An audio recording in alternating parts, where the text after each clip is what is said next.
The tale begins amidst turmoil as Hung Hae-kwon returns home, grappling with the harsh reality of survival alongside his infant son, Hung Man-ting, in the wake of a devastating Manchu attack. His community lies in ruins, and the echoes of violence linger in the air. Before the young boy lies a pivotal choice between two objects, a wooden horse and a dagger. The horse, a symbol of innocence and death, beckons him, while the dagger represents the harsh truth of survival. As he crawls toward the toy horse, Hae-kwon's heart races with apprehension, ready to intervene. But in a twist of fate, the glimmer of sunlight reflecting off the blade captures the child's attention, leading him to grasp the dagger instead. This moment of instinct not only determines their path as survivors but also marks the inception of their shared journey. As Hae-kwon begins the solemn task of burying his loved ones, his junior martial brother, Ma Kai-sin, unexpectedly appears. While feigning sorrow, Ma reveals his true treachery. He has long conspired with the Manchu court and seeks to eliminate Hae-kwon. With hired mercenaries at his side, Ma launches an attack, forcing Hae-kwon to fight for his life while safeguarding his vulnerable son.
Despite being outnumbered, Hae-kwon's extraordinary martial arts prowess prevails against the assailants.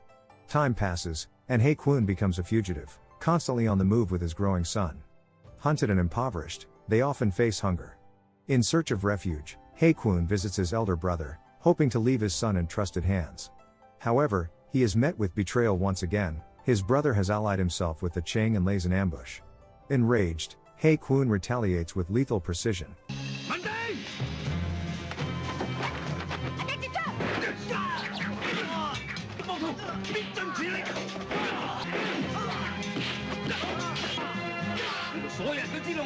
Reminding his son that mercy is a luxury reserved for friends, not foes.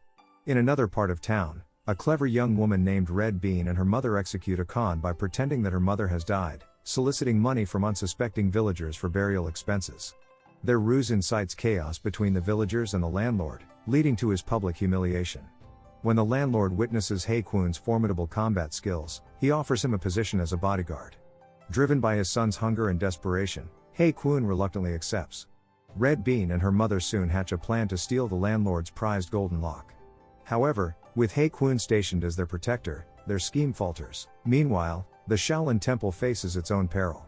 Years prior, monks had tattooed fragments of a treasure map onto the backs of 5 young disciples.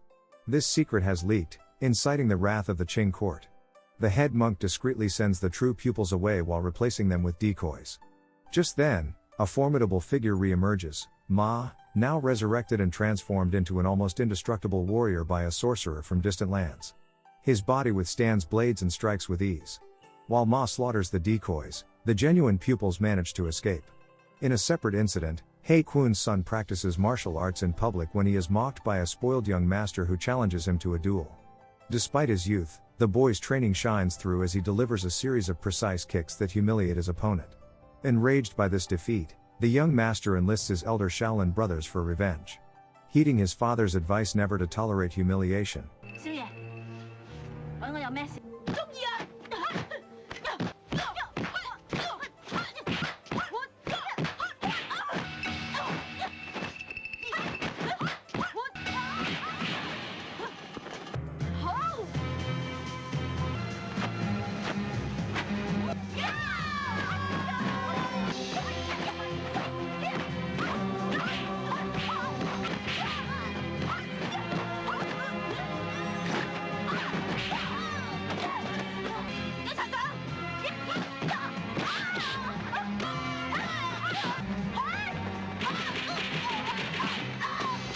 He Kwun's son swiftly overpowers them once more.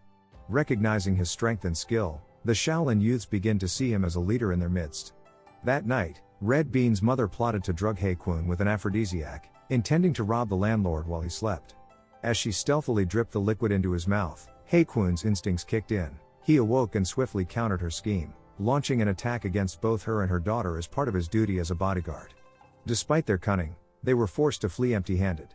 Days later, during a wedding celebration, Red Bean devised a malicious plan to frame He Kwun for assault, manipulating the landlord into expelling him and his son from the festivities. However, as they departed, soldiers stormed the household, revealing the landlord's family as rebels.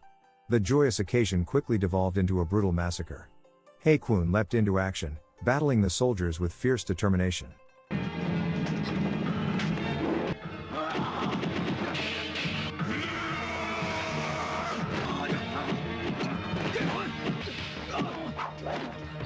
Red Bean attempted to save Man Ting but was injured in the process. Amidst the turmoil, the tattooed pupils were seized alongside Man Ting. Desperate to rescue the captured children, He Kwun devised a plan to infiltrate the heavily guarded compound where they were held. Meanwhile, Red Bean's mother tried to ambush the guards but was instead imprisoned. Determined not to abandon her, He Kwun bravely entered the stronghold. As he worked to free the children, Ma confronted him from within a mechanized war machine, igniting a savage battle.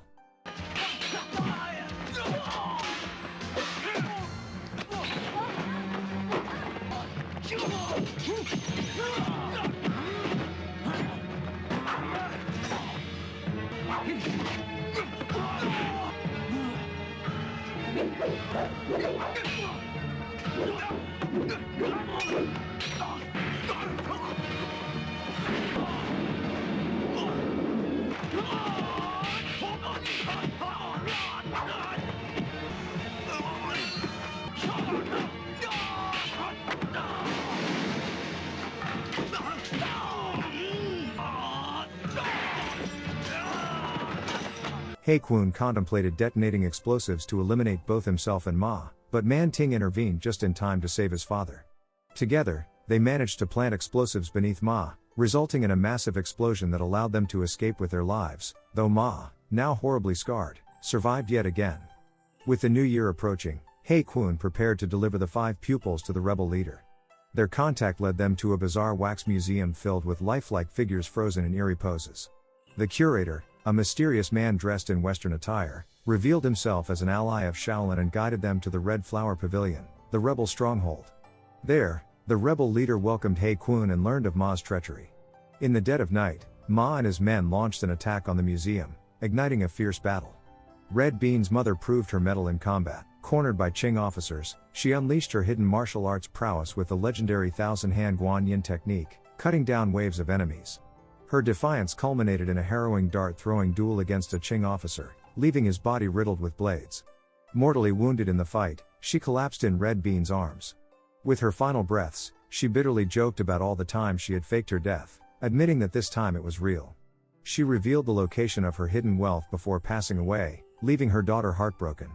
As tensions escalated, Ma struck again, targeting the children. United in their fight against this relentless foe, He Kun and Man Ting stood side by side.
At the height of the battle, the Wax Museum curator revealed himself as a Shaolin disciple and urged them to escape while he held Ma at bay.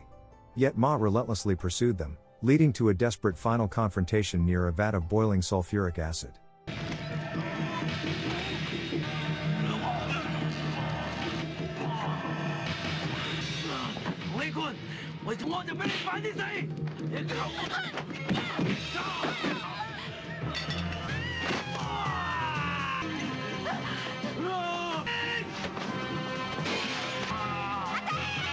In a daring act of bravery, Red Bean threw He Kun a rope. Using it for leverage, he delivered a powerful kick that sent Ma tumbling into the cauldron. His invulnerable body melted away in the corrosive liquid, bringing his reign of terror to a violent end. With Ma defeated, He Kun washed away the tattooed map from the pupils' backs to safeguard their secret. Together with Red Bean and his son, he renewed his mission to continue the rebellion, overthrow the Qing dynasty, and restore the Ming. Thank you for watching. If you're new here, don't forget to subscribe for more recaps. Until next time, have a wonderful day.